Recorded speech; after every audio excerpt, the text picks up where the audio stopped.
Serie. Hey, how are you doing? You're playing for Vox here at NAMM? I sure am. Excited to be here. It's NAMM 2016, and every year it just gets better and better.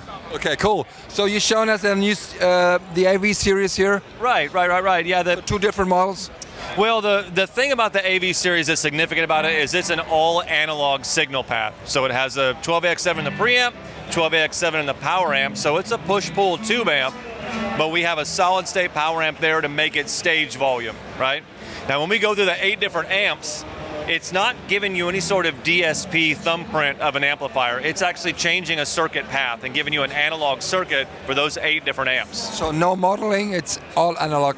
All analog. Wow. Yeah, that's what's really significant about it. So it's a really responsive amp. So the 12AX7 in the preamp and the 12AX7 in the power amp, they have it respond to the player and react with the speaker in the way we want an amp to do. So let's have a look on the panel. Absolutely. So what you're looking at is 8 different amplifiers over here. Like I said, that you're changing the physical circuitry inside. The circuit path is changing. Then you have a what you see is what you get EQ section. So if I turn up the mids all the way, it's going to be up all the way on any of these 8 amplifiers.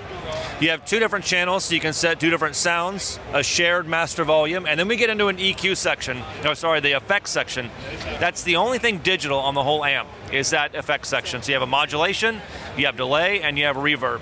And then you have some mini switches that are going to help you kind of basically change the way the preamp section is responding, a little bit more top end, a little bit more bottom end, but in the power amp section we have a hot or a cool bias, and then also a way to change how it's reacting with the speaker.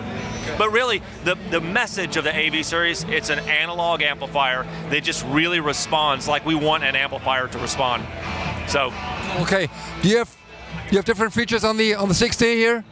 No, the 30 and the 60 are pretty much identical with the exception of the speaker size. So the AV60 has a 12-inch speaker and it's 60 watts. The AV30 has a 10-inch speaker and it's 30 watts. And then we have an AV15 that's a single channel with an 8-inch speaker.